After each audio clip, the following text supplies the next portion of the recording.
Hey there, welcome to the NBA DFS build. I'm Kevin Roberts, ready to go over the Showdown Slate for Thursday, May 23rd at DraftKings. The Celtics host the Pacers for Game 2. The first game of the series was a lot more entertaining and explosive than I think a lot of people expected with the 10-point spread. That is not shocking. But the Pacers did show up. They gave the Celtics a scare. It required a Jaylen Brown three-pointer late in the game to force overtime.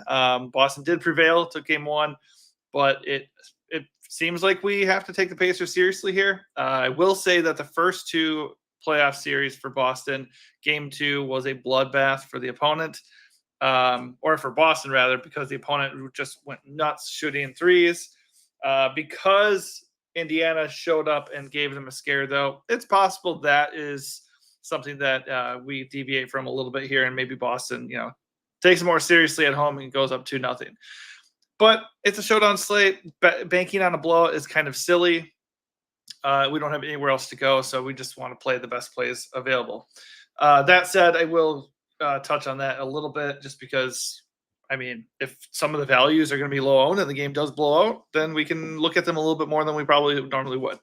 All right, so right off the bat, just like the first game, Jason Tatum grades out as the best play. There's no doubt about it. He comes in with an 85-point fantasy projection in the captain slot. He's beating out the next closest guy, Jaylen Brown, by 21 points. You can see that at DFS Hero here. And Jason Tatum's also in the captain in 51%, 51% of the time for the optimal lineup too. So he looks like a really, really, really good captain play. Obviously, he's not always going to get there when it comes to ceiling. He's been doing it. He has 60-plus fantasy points in each of his last 4 games. He had 36 real points against the Pacers in Game 1. Obviously, everybody you're looking at, if you're going to be a box score checking, their stats got a little bit inflated by the game going an extra period. But, it was still a really good explosive game that was back and forth and up-tempo and everything. So the Pacers obviously influenced that a good deal, both because they push the pace themselves and because they're not good defensively.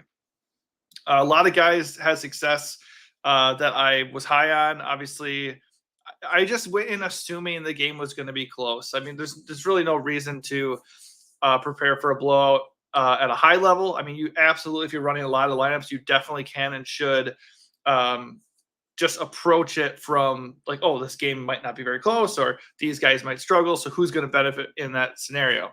But I like Halliburton. I like Siakam. I like Miles Turner. I love those guys a lot. And Miles Turner was my favorite captain plays. He had 46 fantasy points. All 3 of those guys wrecked. So if you used them a lot, you had a good chance at at doing well for game 1. I did like Jaylen Brown as a leverage on Tatum a little bit. He didn't really pan out as well as I had hoped, especially with overtime. He got to 49 fantasy points. So, it's not like that was bad. Obviously, approaching 50 fantasy points for him was good. And that's reasonable leverage on Tatum because he only finished behind, I think, 14 fantasy points. But obviously, Tatum ended up being the better play. And a lot of the top lineups, had Tatum either captained or naturally in the utility spot. So once again, I think you need Tatum in your lineup for sure. There's always a chance he just has a dud and gets like 40 fantasy points and isn't worth the salary. But I don't see that happening in this matchup at home. I think he's going to keep wrecking. So the only difference would be I'd be a little bit underweight on him in the captain just because he's probably going to be chalky there. So I'd look for ways to get different and just try to stick with ways you feel good about. I'll keep saying it. For showdown slates, you can do whatever you want. I just try personally to mostly stick with a tighter player pool if I can and feel good about guys who offer a good projection, a high floor, and a high ceiling. If they don't offer the upside and the projection is good, I still might steer away from them a little bit. But yeah, so keeping it going here, Tyrese Halliburton looks really good. You can definitely file him in on utility or captain. Siakam's a great captain as well. And then as we go down here, I think I would get away from captaining some of these guys, but I still like Derek White and Miles Turner as captain possibilities. So my captain pool probably goes from Tatum all the way down to Miles Turner. So it's 1, 2, 3, 4, 5, 6 guys that I really like for captain. And naturally, they all project the best. So they project the best and they offer the best ceiling. And then we get to Jrue Holiday, who I'm pretty sure he was the winning captain guy that helped people get a takedown last time. And of course, I didn't feel like what he was doing was sustainable. He's not a high usage guy. He's not a high per minute guy. As he is with the Boston when they're healthy. Obviously, no Porzingis changes that a little bit, and obviously it has been changing lately. So maybe it's time that I just adapt to that and just believe in Jrue Holiday. I guess I'm not going to tell you what to do with Jrue Holiday because I keep being wrong on him. The second I fall in love with Jrue Holiday, he's going to get like 20 fantasy points and bust and completely sink my lineup. It's just the way it goes. So there's nothing wrong with Jrue Holiday. His minutes are awesome. He's playing out of his mind. I don't think it's sustainable. I don't. We saw that a little bit in the last game against the Cavs when he only had 21 fantasy points. And the two previous games, he had 38 and 41. So the second I say that that wasn't sustainable and that we had evidence of it, he goes and gets 54 fantasy points and is the winning captain in a to get a takedown. Of course, right? So silly. I gave him a hard time in my last video. Probably shouldn't have done that because I don't get mad at the players. I just get mad at the results sometimes. It's just annoying. Jrue Holiday is a good player as a Bucks fan. I love Jrue Holiday. But honestly, if everybody's going to go play Jrue Holiday, and he's still not super expensive, if you go look at utility, he's only 7.4K. So everybody's just going to look at 3 out of his last 4 games, the matchup at home, what he did last time, the price, and everybody. I think he's going to be chalky again. So if you get to Jrue in the utility, I think that's fine. I just won't be going out of my way to captain him because I would imagine his captain ownership spikes a little bit because of that last game. So yeah, Drew's fine. I just don't really want to do it. I would rather go and get Derek White. He's only $800 more at utility, and he's a little bit more expensive. So naturally, there's a decent chance he is going to be less owned across the board and probably less owned at captain at this point. It's not like he was bad. I said last time I would leverage the Jrue Holiday chalk with a slightly less owned Derek White. He had 42 fantasy points. It's not like he was a bad play. Jrue Holiday just nuked the slate. So that's just how it goes sometimes.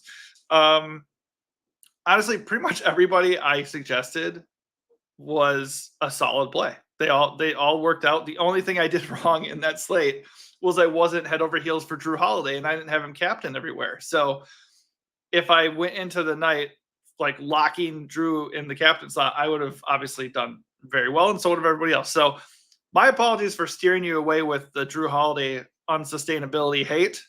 But everything else was locked in because the game was so explosive. So I expect that to be the case again.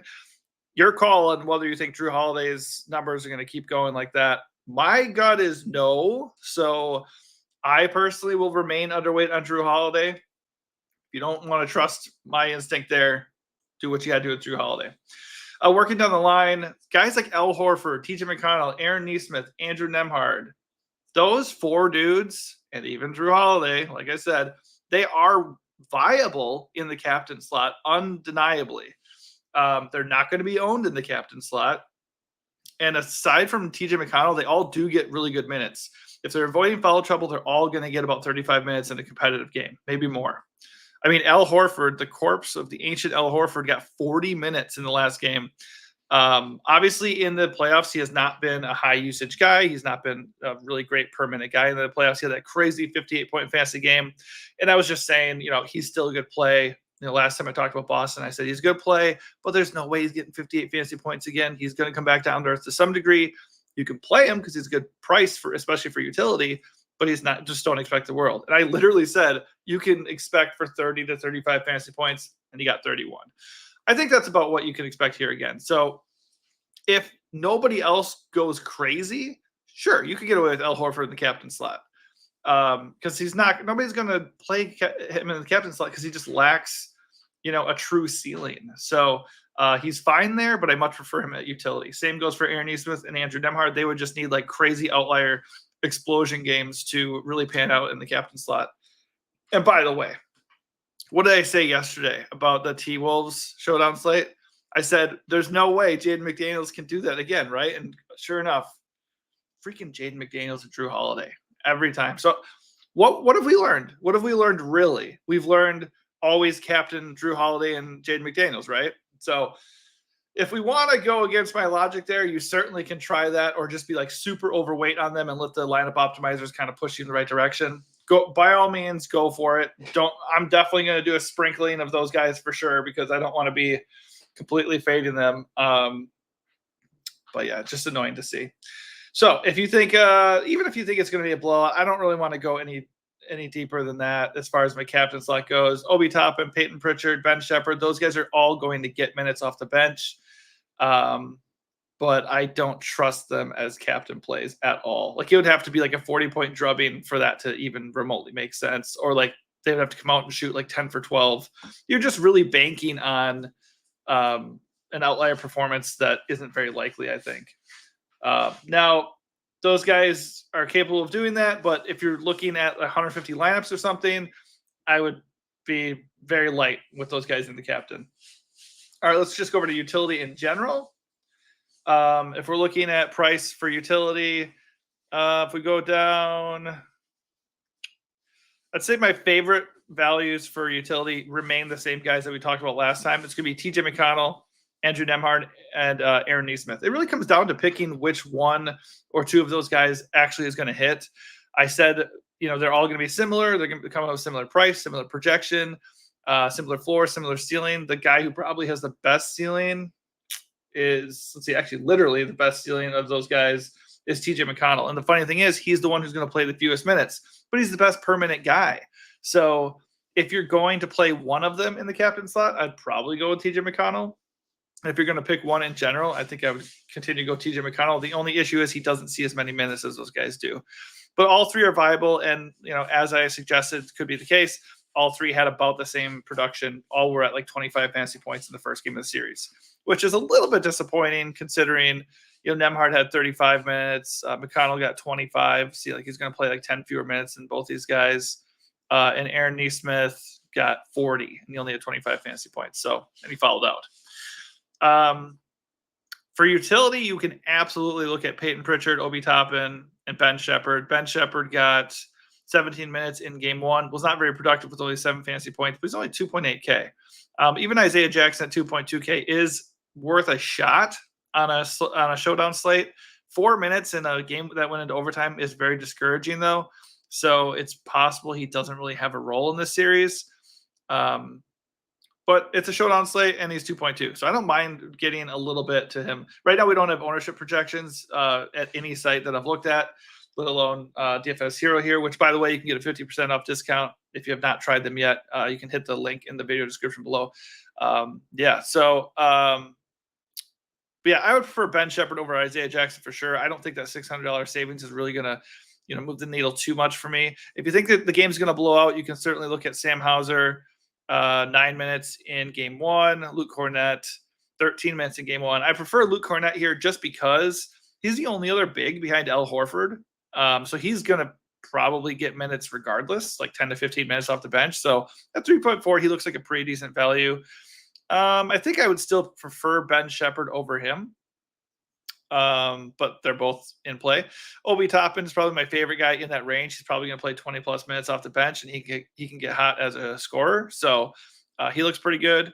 But my favorite value of the whole lot remains Peyton Pritchard. I said that last time. He did not pan out. He only had 12 fantasy points in 23 minutes, but he's a pretty good per minute guy, and he's got the safest role of those value guys. And if the game blows out, he should close the game. So I think he looks really, really good. If you think the game's going to blow out, you can entertain some of these guys in the captain slot. But like I said, even if that's the case, I would go pretty light there because, if Boston wins by 30, their starters are still playing the full 3 quarters basically, and they're still probably going to get there. So you're kind of sidestepping some elite production just because you're anticipating maybe certain guys off the bench will be getting extra minutes than usual. I don't know. I don't think that's really the best way to go about it, especially if you're doing, a lot of lineups out there. All right, so to quick summary, obviously at this point, all the players I like. It's hard not to like a lot of these players because it's a very inviting game environment. Jason Tatum is a lock for me. He's just not a lock for me in the captain spot. You absolutely should still get exposure to Jason Tatum in the captain slot if you're rolling out a lot of lineups. If I'm doing a single entry, I probably wouldn't put him in the captain slot just because I feel like I still get exposure to him in my utility, and I'm assuming I'm gaining instant leverage by not eating what probably is the chalk captain. I'm assuming he'll come in at like 20 to 25% owned in the captain slot. And he's probably going to be the top performer, but as long as he's not the top performer by a lot, that gets me instant leverage, and I don't have to worry about definitely being duped if the rest of my plays hit. Because obviously, the first thing you worry about is what? Cashing. And then you're like, oh, can I get a takedown? Well, okay, but if you get all the way up to the takedown and you captain guys owned by 25% of the field, and they're all up there tied with you, and they hit all the other same plays as you, that gets you nowhere. So while that would still be cool to tie with like 20 people and still win a little bit of money, I want it all to myself. I'm selfish. So I'll kick Tatum over to the utility for most of my lineups, but definitely still get some captain exposure and just try to get different from what the from what like DFS Hero and like lineup tools spit out. Make a couple changes and even just roll with the optimals that they spit out too as well. Jaylen Brown is probably a pretty good leverage play, but I would most likely go to the other side. Last time it was Miles Turner and Tyrese Halliburton. I still like them a lot, but Pascal Siakam is probably the guy I like the most for the captain slot here. He exhibited that ceiling again with 52 fantasy points in game 1, and I just feel like because of the prices, with Tyrese more expensive than him, and Miles Turner, Derek White, Jrue Holiday cheaper than him, I feel like he's going to go a little bit overlooked. So Siakam looks really good for utility, but he looks like a smash. It's the same like with how I looked at Kyrie Irving last night. I was like, yeah, at his price, I think he's fine for utility, but I really liked him for captain because he was going to be completely overlooked. And he was, at least initially, he was in the captain for like a lot of the top lineups. I didn't check how it finished because I did not have Kyrie in all my captain slots, and I did not get a takedown myself. So yeah, I would go Tatum for sure in the utility. I'd go Siakam overweight on the field at captain, and then obviously when we get a better idea of ownership, I would target some of these other guys that I like and be a little bit overweight on them on the field, and just like I said, underweight on Tatum as captain in general. And then for values, I'm really looking at that pacer value, that trio of guys, and just kind of rotating them in, and probably focusing on McConnell for ceiling and or whoever ends up being lower owned overall. All right, that's going to do it for me. Hopefully this helps you out in your process. If it does, give this video a like, and also consider subscribing to our channel, The DFS Build, so you can get access and alerts to more videos just like this. And by the way, we do have an MLB early slate. I will hope to push something out for that. And if this video gets 25 likes before noon Central, I will put out a 2-game NBA slate for today's slate. All right, thanks for watching and good luck.